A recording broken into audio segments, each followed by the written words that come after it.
Throughout history, whenever man has been faced with a challenge, there's always been someone to come forward to accept it. In a world grown almost blasé with miracles of science, when a man may be seen at the precise moment of setting his foot upon the moon, there are still parts of Australia that present a challenge to the courage and initiative of adventurous men.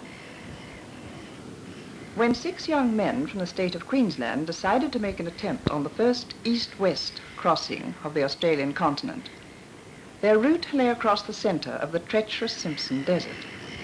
This crossing has been attempted before, but without success. The Simpson Desert's 55,000 square miles of virtually unexplored sand ridges, forming an impenetrable barrier which has claimed many men's lives and defeated all attempts at full exploration of Central Australia. This east-west crossing was first attempted in 1848 by the Leichhardt expedition, one of the most ill-fated and expensive expeditions ever to be undertaken in Australia. All were to disappear without trace. The team gathered for the takeoff at Cape Byron, Australia's most eastern point on the Pacific Ocean. Here, the leader of the expedition, Ian McDonald, collected from the cliff edge a piece of weathered stone, the most easterly piece he could reach, to carry with them across the continent to Steep Point, on the far west coast of Western Australia, where it would be placed in a cairn to mark the success of their epic undertaking.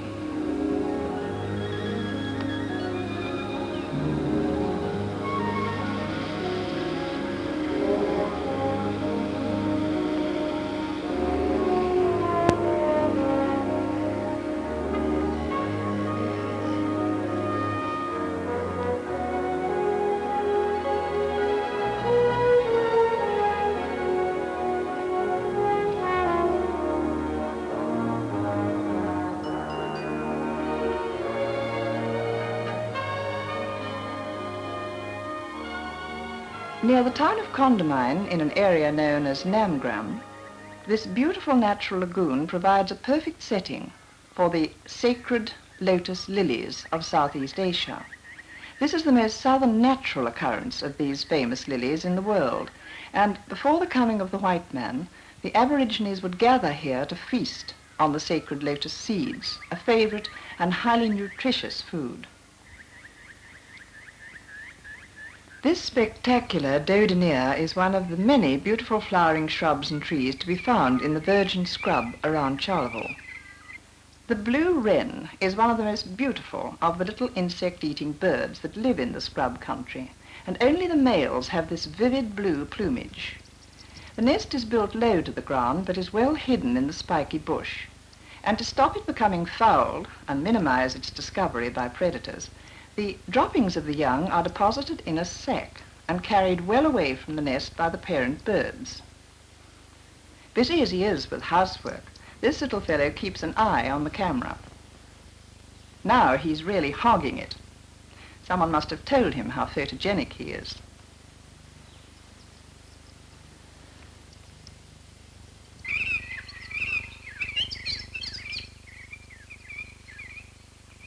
Most people's idea of inland Australia is of a harsh, unyielding, ugly land.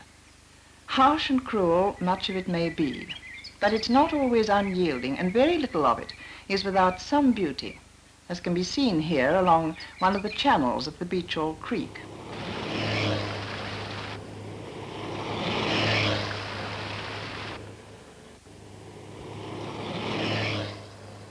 Quilpie is typical in appearance of many small western towns, but it is more important because it is not only a railhead and gateway to the Channel country, but it is here that the new beef roads begin, along which stock travels in road trains to the railhead.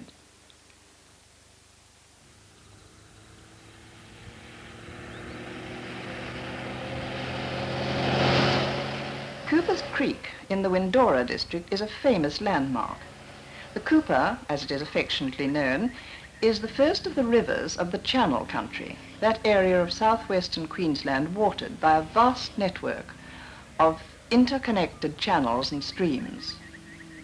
The Cooper is unique in that it is the only creek in the world that is formed by the joining of 2 rivers, the Thompson and the Barcoo. It was given its name by the explorer Captain Charles Sturt in 1845, and he called it a creek instead of a river because it was not flowing at the time he discovered it.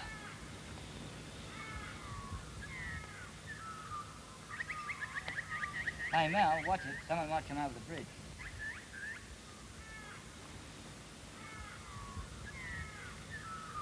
Coming in, lads.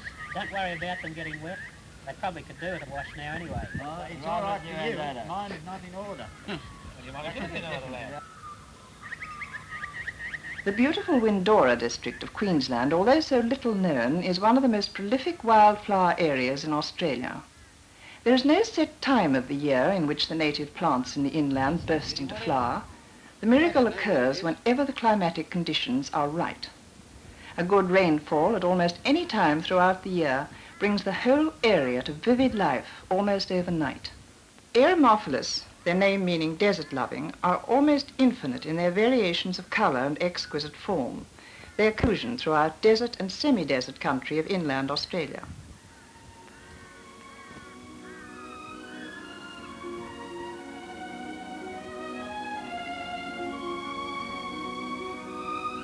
At Windora, they encountered the first of the red sand and spinifex that is such a feature of the inland of Australia. This country is always picturesque with the vivid red of the sand, the green or golden spinifex clumps, and the white trunks of the ghost gums scattered through it. And although this region is arid, it's far from being barren, for the sand is very fertile and will grow anything if it gets good rain.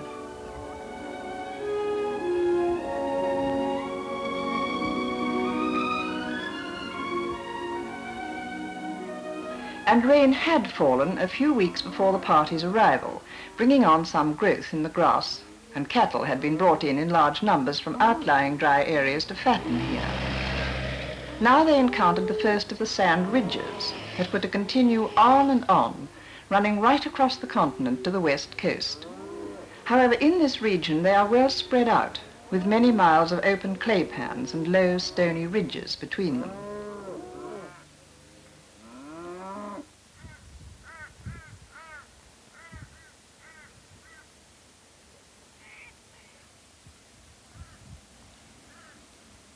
In the bed of a small creek, they came across this beautiful example of the rare Ipomoea, which can be found growing naturally only in a very restricted area here. The green shield shrimp is a quaint crustacean found in inland Australia. The female lays over 12,000 eggs, which lie dormant for long periods in the dry clay pans. After rain, the shrimps fill the muddy puddles for a few days of vigorous life.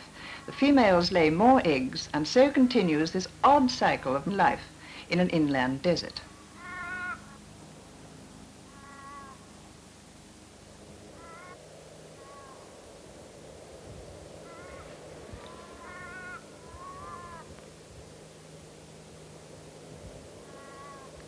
Here, in the early days, a man could claim any pasture on which he set his horse's hoof prints.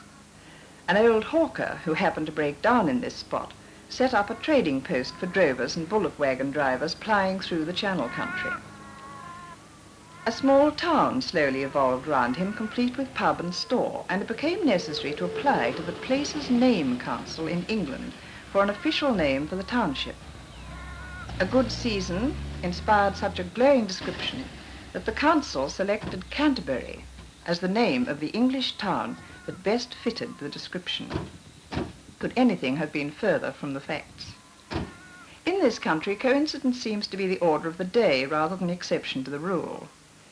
Canterbury has now vanished, except for the ruins of this old pub known, ironically, as the JC. But this has no religious connotation. A tree blazed with the initials of one of the original settlers, John Costello, once stood on this site. Like many homesteads of pioneering days, this is a Pisa building of compacted clay and spinifex grass, sapped from the green spinifex helping to bind the clay together. The building withstood all ravages of time and elements until removal of its roof.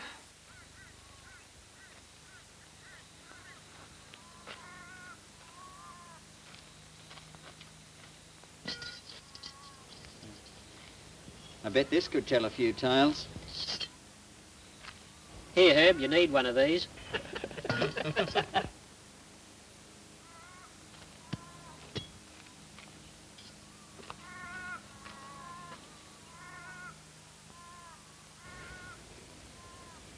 This looks like cow manure.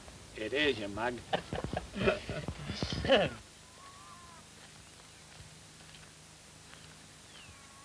Some more butter, too. When camp was struck at night, beds were quickly unrolled under the stars, and with the cold of the frosty winter nights, Ian, an ex-drover, solved the problem of keeping warm in true drover fashion. He would dig a small trench where he intended to lay his bunk, fill it with red-hot coals from the campfire, and after covering the trench with soil, would unroll his swag on top. Warmth from the coals seeped through and kept him warm all night. That might have been better, though. I wouldn't worry about that if you... yeah, well, you know, there's a beauty. What is it? I don't know what it is. I haven't seen it before. It has been many years since Aborigines lived in their natural state in this region of the country, but here and there the relics of those days can still be seen. The remains of this old wurley, or Aborigine hut, has stood here unused for a very long time. You can only see half of it, the rest is buried under the sand.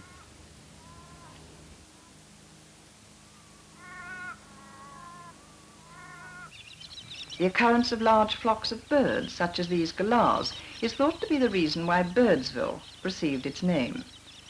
Galahs are without doubt the greatest clowns of the bird family. They will spend hours entertaining themselves on a twig or a piece of wire, carrying on with all kinds of antics.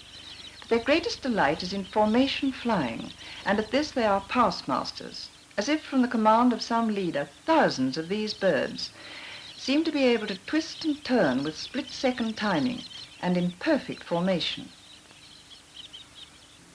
Nearing Birdsville, the sand ridges became bigger and more frequent and added many more miles to the journey, as the road ran back and forth between the ridges or around their ends to avoid having to cross them.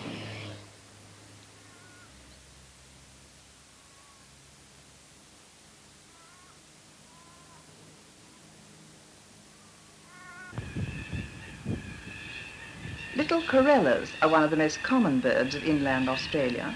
Because they live together in such large numbers and have a habit of chewing everything that they sit on, these birds are looked on as pests by many graziers.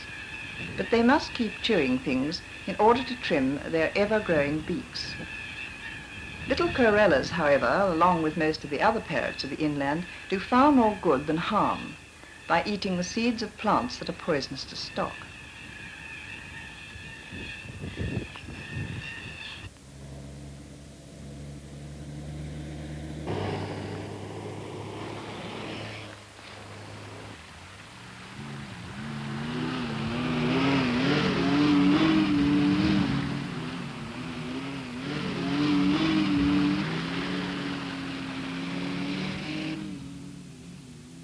At Birdsville, the lonely outpost town on the edge of the Simpson, tension mounted. Ahead now lay the most difficult, dangerous, and totally unpredictable part of the journey. In spite of their specially equipped vehicles and modern innovations, at this point success or failure depended upon the minutest attention to detail. Any miscalculation with regard to vehicle maintenance and supplies could mean disaster and death. Here, the 140-gallon fuel tanks in each vehicle were filled, enough, they fervently hoped, to get them safely across that hostile territory.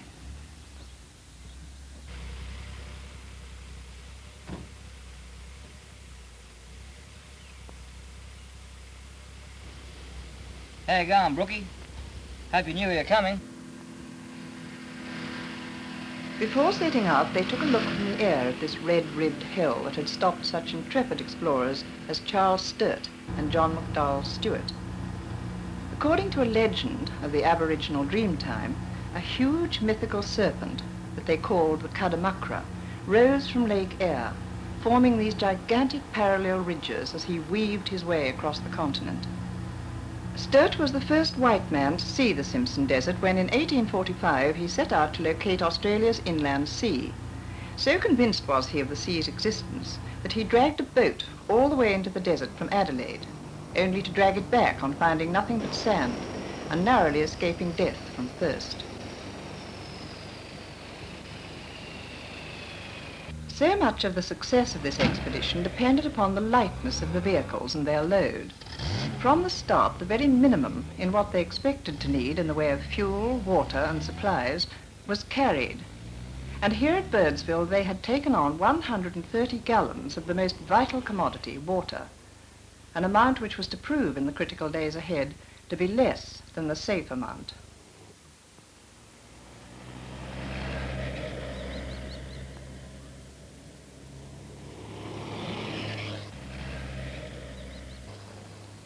During their second day in the desert, they reached the dry bed of Eyre Creek at almost the identical spot at which Sturt's expedition had arrived in 1845, Sturt having come from the south, whereas this expedition arrived from the east.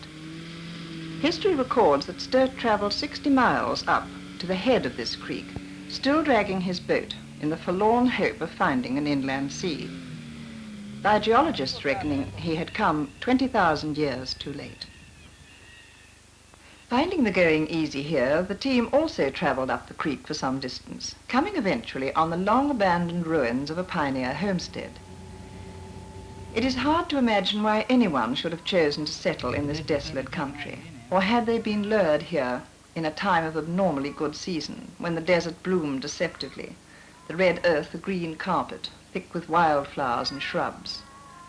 When the desert reverted to type, how long before it overcame them, swallowing them up, forcing them to move out, abandoning everything to the scorching sun and the drifting sand.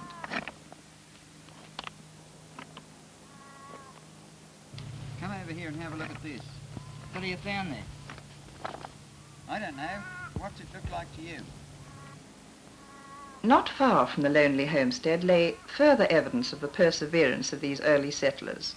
When the last of the water holes began to dry out, an old traction engine had been brought here to drill for water. Transporting such a machine out here into the desert would have taxed the ingenuity and patience of a saint, but there it lies, a monument to the endurance and determination of the old-timers in a timeless land. What's this you found? Looks like an old traction engine. It's well buried. Must have brought it up here to drill for water. Guess they had some fun getting it here.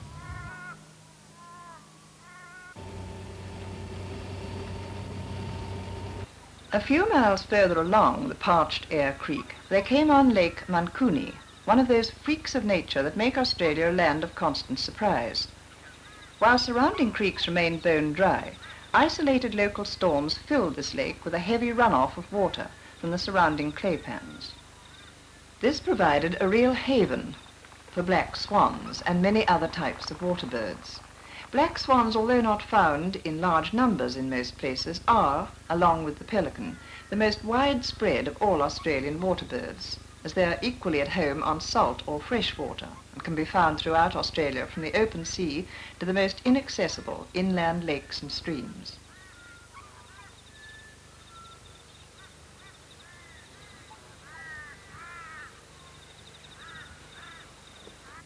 Many years before, and probably even before white man came to Australia, the Aborigines frequented this place in large numbers, gathering here for great feasts on the freshwater mussels found in abundance in the lake.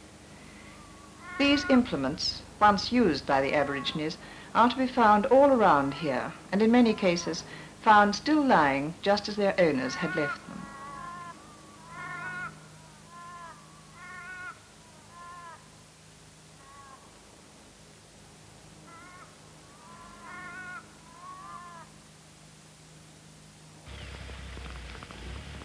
From here on, the clay pans disappeared, leaving only continuous gigantic parallel sand ridges to be crossed. It was only about 30 miles to the northwest of here where Sturt was stopped on his expedition into the centre in 1845.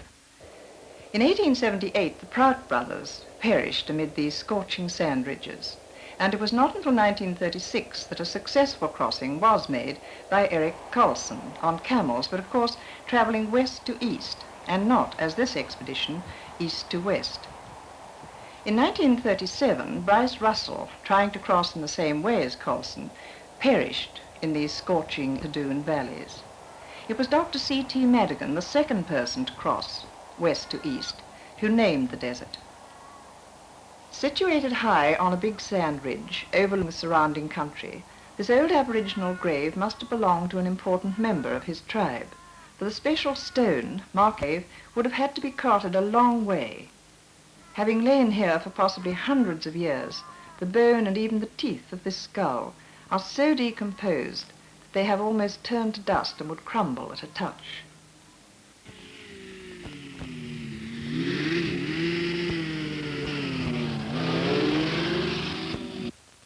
Because of their lack of contact with man, all the dingoes encountered in the desert showed no fear.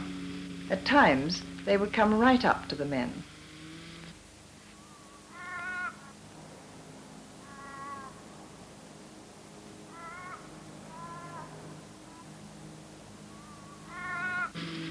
Although it has never been seen by most people, this Triodia, better known as spinifex, is the most common of all the Australian grasses and has been responsible for binding and consolidating the deserts of Australia. This plant, however, proved to be the greatest obstacle to the crossing of the desert because of its habit of growing in large clumps. In many places, these clumps were so thick they were unable to maneuver between them and were forced to drive over them, a slow and often dangerous job.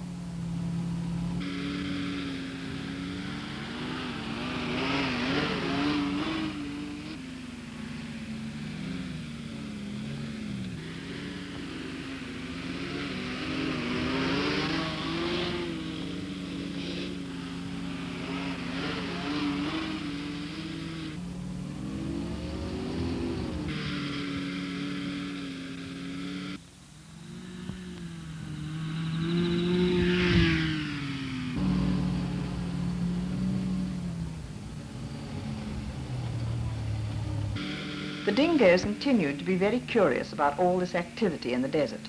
At night, they could be heard prowling throughout the camp, as much out of curiosity as in search of something to eat.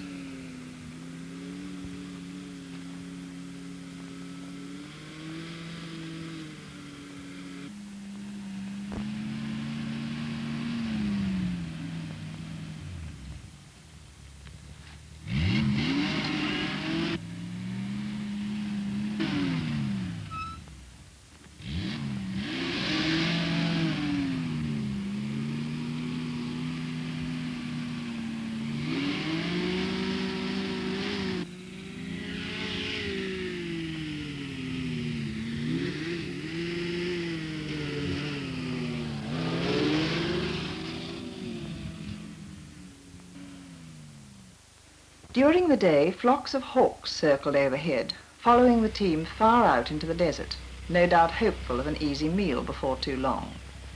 One bad mistake and they might have been provided with the feast of their lives, but this didn't bear thinking about. The morning they woke up to find no hawks circling them. They knew they had passed the point of no return. The birds had reached the limit they could fly from water and followed no further.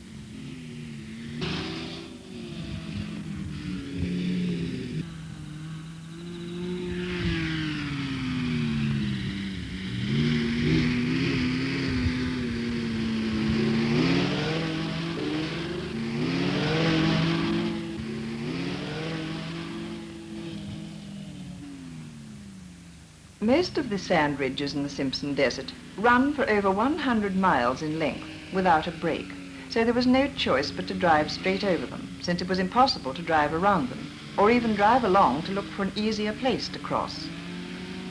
It was easier to drive a short distance along the wind-blows or loose wind-blown sand on the crests of the ridges than to try to negotiate the spinifex between them.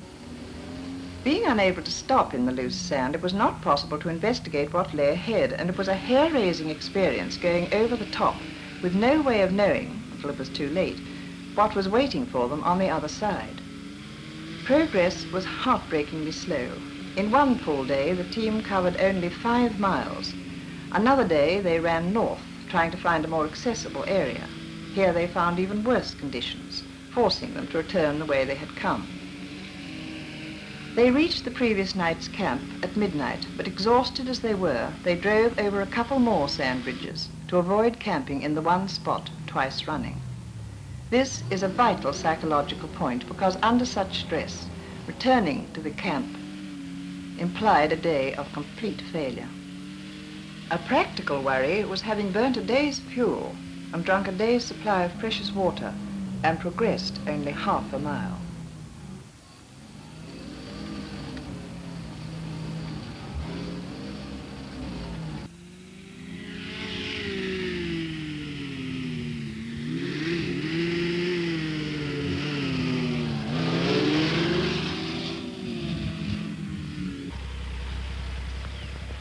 Mel, the expedition's naturalist, had a real field day with all the animal life to be found in the desert.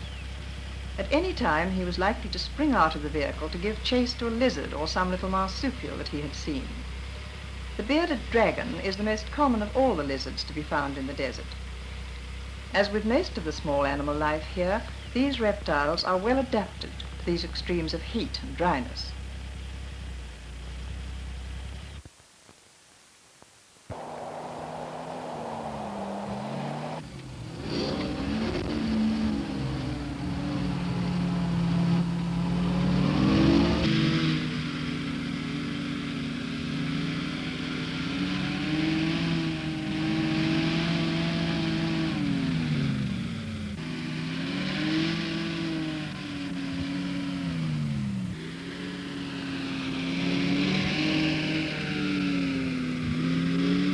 By crossing the desert from the eastern side, it was necessary to climb the sand ridges on their steepest slope.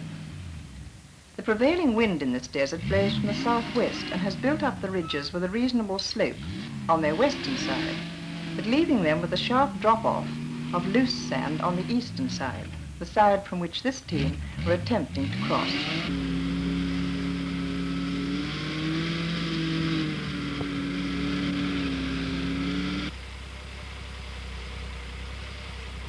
As they progressed further into the desert, they were only able to climb these ridges with the aid of special sand ladders.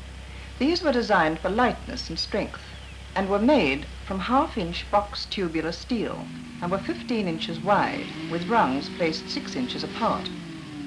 Each ladder was the same length as the wheelbase of the vehicles, and after being used a few times in the soft, loose sand, they would become bowed. But this was easily fixed by turning them over and using them the other way up.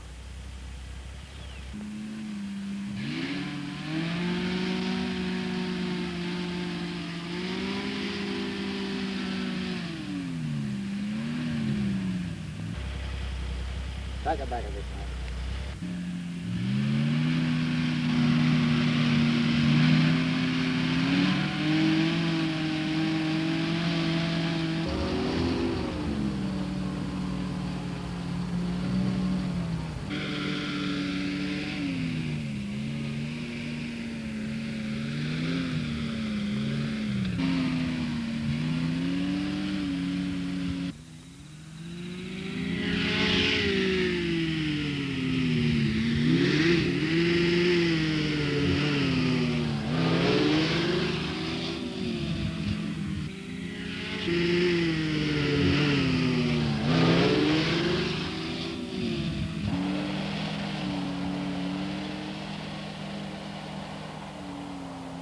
In the center of the desert, the ridges are as many as 10 to the mile, many of them rising up to 200 feet in height.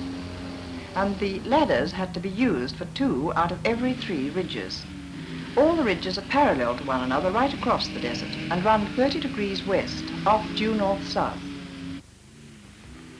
On the 12th day in the desert, they had their first sight of civilization again, the ruin of the original Andado homestead.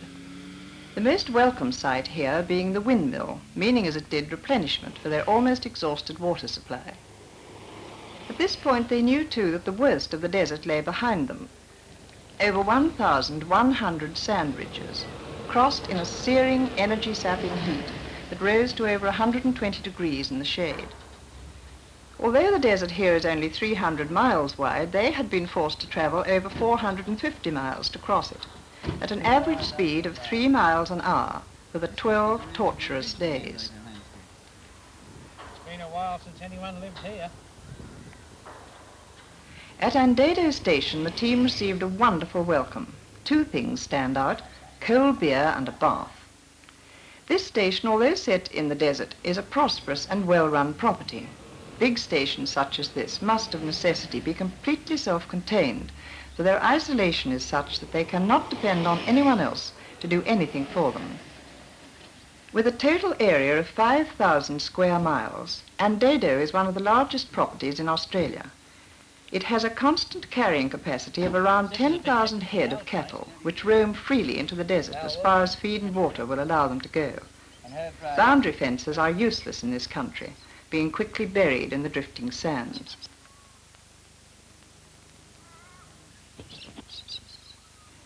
This beautiful cleanthus, or Sturt's desert pea as it is better known, is one of the most common plants of the inland. But it was not until reaching Andado that they saw their first specimen of this spectacular plant.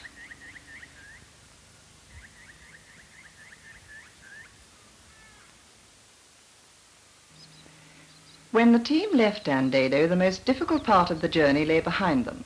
But one incident, not shown in this remarkable documentary, had marred the otherwise perfect break at Andado. Knowing that before continuing westward they had to go back 175 miles into the center of the Simpson Desert to repair and bring out one of the vehicles that had broken down under the constant bashing it had been given. This was a tough decision. Who should go back? No one would stay behind, so they all went, which means they virtually crossed the Simpson twice. It had proved impossible to tow the vehicle out, so the broken parts had been left thickly packed with grease and stuffed with rags, tied firmly with string to stop the sand from getting in.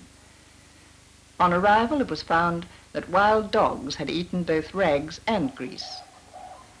Thanks to the ingenuity of the team's mechanic, Bob Wynnum, repairs were made on the spot, the vital parts required having been found, a 1,000,000 to 1 chance, on an old wartime jeep discarded at the station.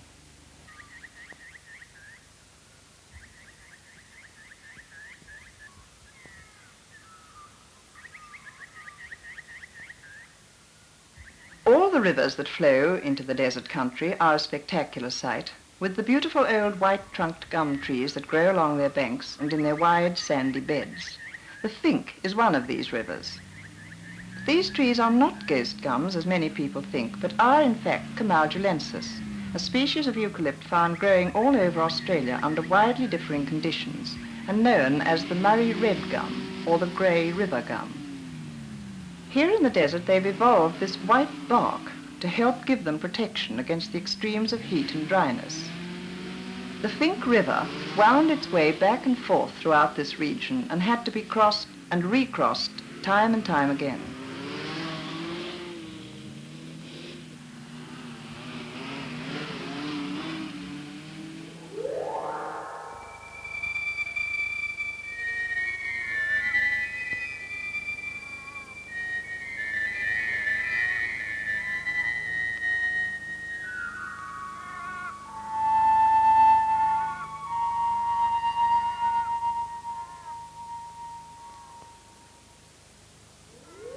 As the team wished particularly to visit Chambers Pillar, a spectacular column of rock situated in a little-known and very inaccessible region in the centre of Australia, they had to pass through an area of country that is really an extension of the Simpson Desert. Here the sand is still taking over the land and gradually burying it, as it must have done in the desert long before. This sand is still live and moving, and in many places could be seen just the tops of trees almost buried in it.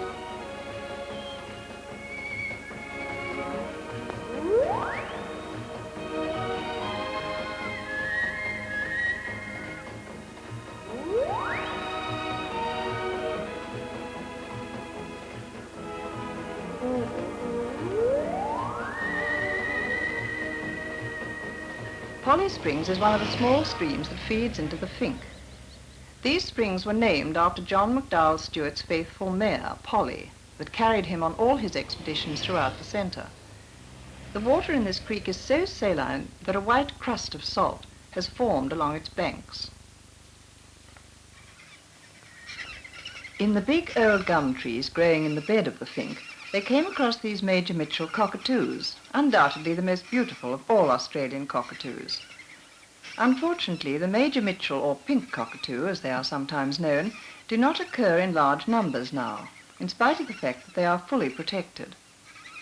At one time, there were many large flocks of these birds to be found in the inland, but because of their beautiful colouring, they were trapped in large numbers, and with men destroying their natural habitat, they've been so drastically reduced that although they are not timid birds, they're very seldom seen now.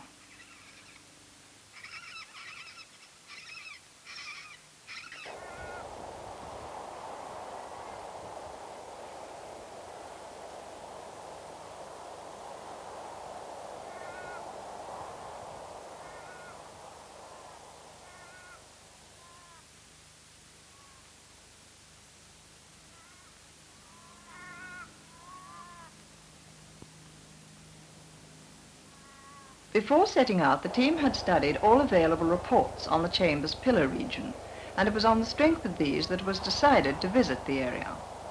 All reports, as descriptive as they are, did not prepare them for what they saw. As they gazed out over this spectacular view, they began to see why the explorer, John McDowell Stewart, who discovered this region, was so enthusiastic about it. This area, however, still remains practically unknown, and because of its inaccessibility, it has been seen by very few people. Stewart made his discovery of it in 1860 on his first attempt to cross the Australian continent from south to north.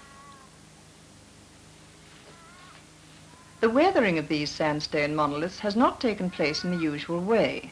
The extreme and rapid changes between the high temperatures of the day and the cold at night, varying by as much as 100 degrees with the resulting expansion and contraction that takes place in the rock, causes it to shatter. It was Sturt who first recorded hearing cannon-like reports, which geologists later proved to be the explosive shattering of rocks in this area as they expanded and contracted, the sound having carried over 300 miles to where Sturt was camped at Ayers Creek.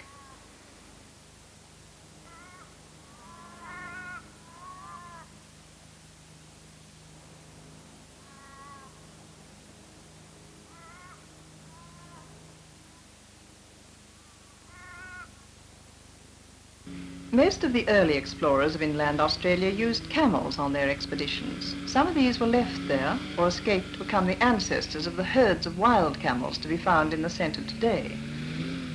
While they were at Chambers Pillar, they came across the skeleton of one of these camels, and this was adopted as a mascot.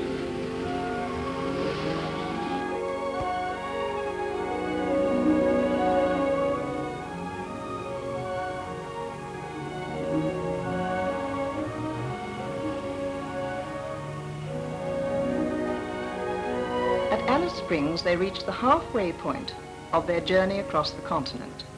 In this attractive setting among the hills of the McDonnell Range and built on the banks of the Todd River, Alice Springs is situated almost exactly in the centre of Australia. It is a modern and fast-growing town. With a population approaching the 10,000 mark, it will not be long before it becomes a city.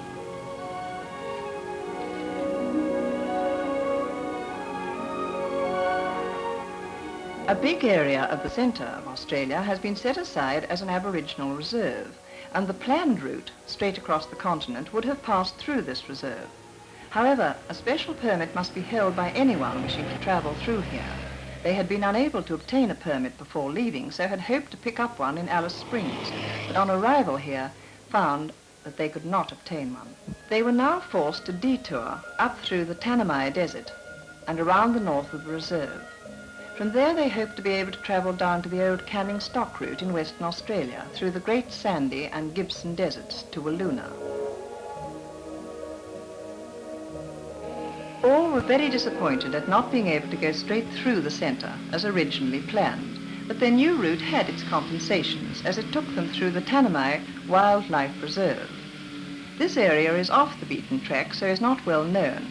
it nevertheless contains one of the most unusual wildflower areas in Australia.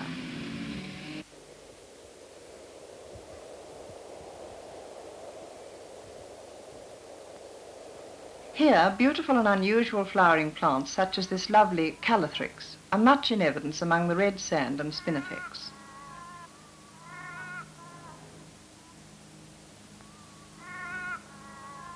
You sure you put everything in?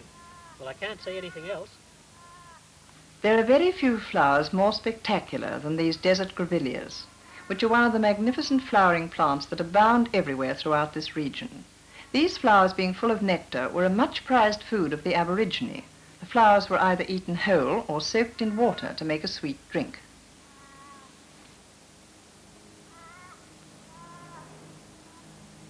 What's that you found there, Mal? That's a desert blue tongue. Watch out, or you have a piece of you.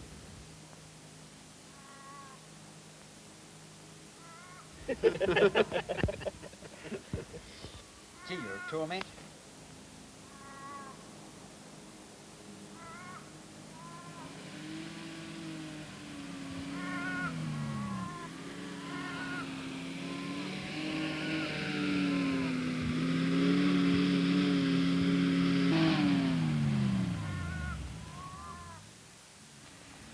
Termites, or white ants, are not ants, as their name suggests, but are in fact related to the cockroach. These very ancient insects have evolved a highly organized way of life. They are probably the most social of all the insects, living as they do in huge colonies. A termite mound, or city, such as this, could have over 20 million termites living in it, and would take over 100 years to grow to this size. The mound is made from clay and rotted down grass. This is mixed with the saliva of the insects to make an extremely hard and durable structure. Termite colonies such as this, living as they do in the desert, have been known to tunnel down as far as 130 feet into the ground to find water. This they must have to air condition their mound city, so they can exist in these hot, dry conditions and to grow the fungus that they live on. Come on, shove over and let's get up. Look, there's some plain turkeys. Yes, and there's another one. Plain turkeys were once common birds of the inland, but now, even though they're totally protected, they've been almost killed out because they're such good eating. Unless something is done to stop people shooting them, this bird will soon become extinct. On reaching the turnoff to the Canning stock route, it was discovered that there was not enough fuel left to continue on down through the desert to Wiluna. This forced them to travel on to Broome, the nearest place they could obtain enough fuel to continue the journey.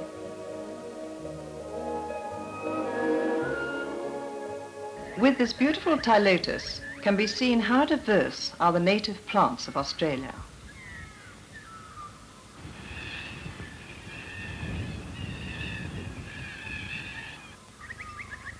One of the things that was most noticeable in this journey across Australia was the lack of kangaroos. In many of the regions passed through, kangaroos, only a few years before, had roamed in their thousands, but now they are only to be seen in ones or twos, or occasionally in a group of 10 or 12. A sight such as this is very rare indeed. The effects of drought and the unceasing slaughter that still goes on has taken a tremendous toll of this much maligned and unusual animal, a unique part of our national heritage.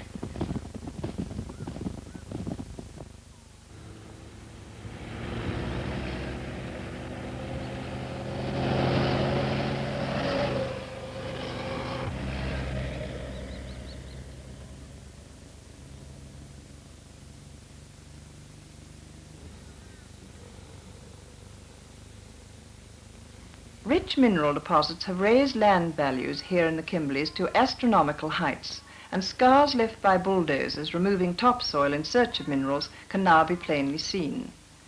Cattle were first brought to the Kimberleys in 1883, 8,000 head, driven 2,500 miles from Western Queensland by the Durack brothers, one of whom was murdered by Aborigines.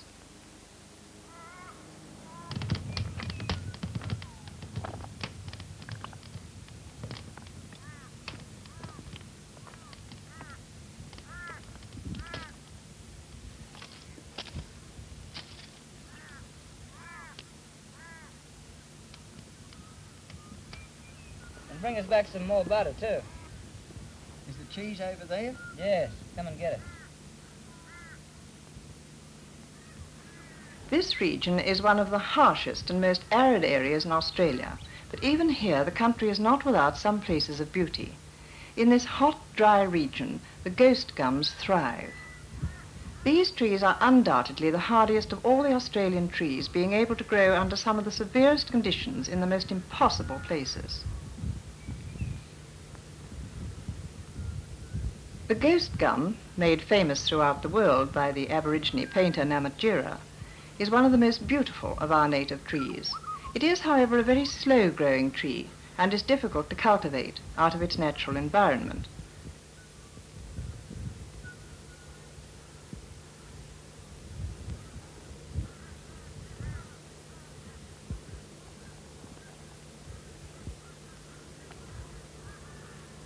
The white colouring of the trunk and branches, a form of protection against the harsh climate, is due to a white powder that forms on the bark.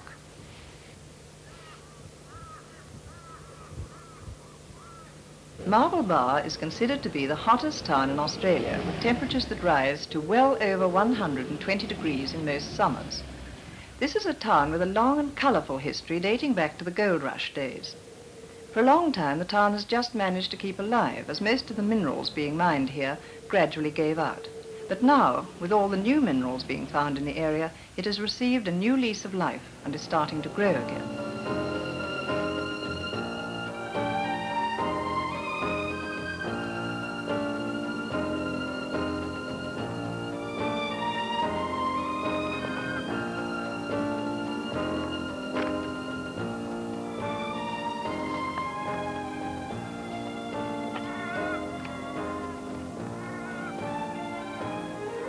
The Hammersley Ranges look a barren and forbidding place, yet they have a strange beauty of their own. This region is fabulously rich, for it is the heart of the tremendous iron mining ventures now taking place in Western Australia. The iron here can be seen in the dark red colouring of the hills.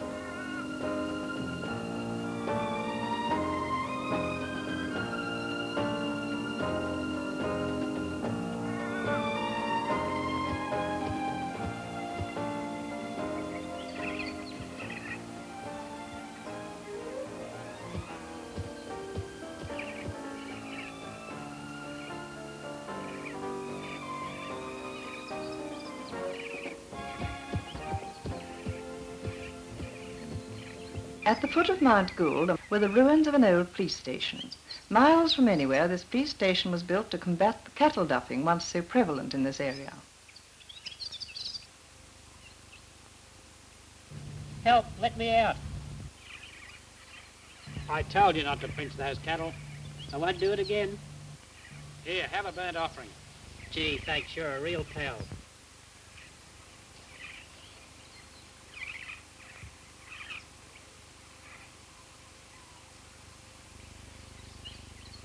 I'll let you out this time, but see you don't do it again. Welcome back, mate.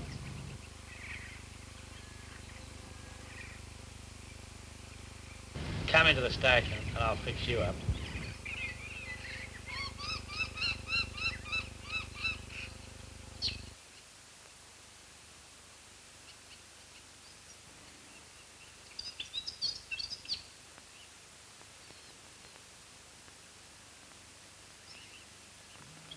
This beautiful callistemon is one of only two that are native in Australia and is the most brilliantly coloured of all the bottlebrush family.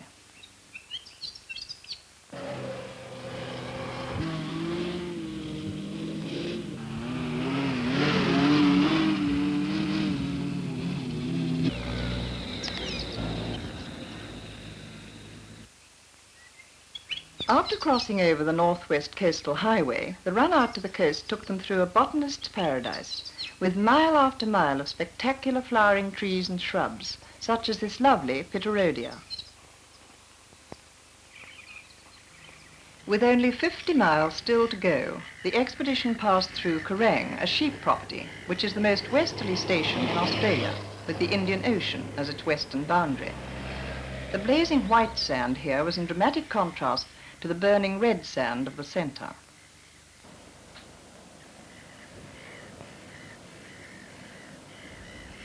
Come over here. The match found another lizard to torment. What have you found this time? It's a shingle-backed lizard, but he's quite harmless.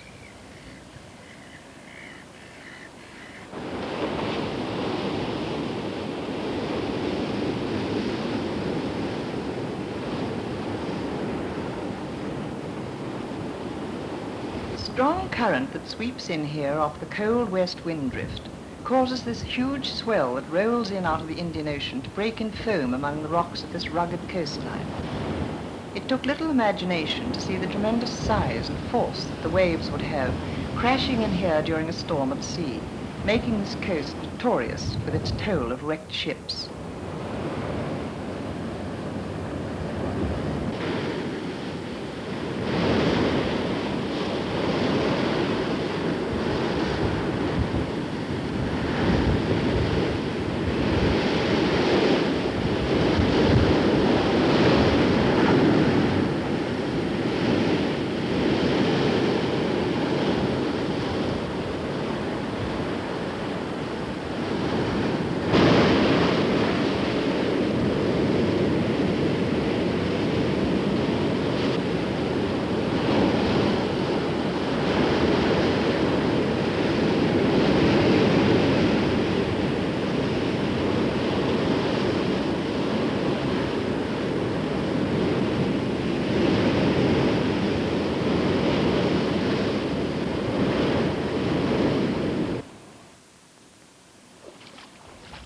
What you found there, Herb? An octopus.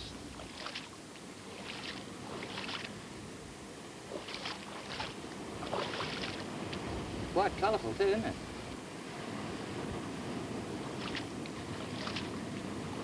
Watch out, Herb, it'll get you.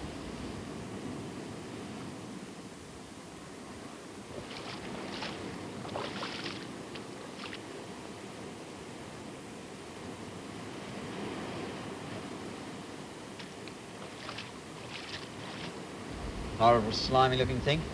Look how it just seems to grow a leg wherever it needs one.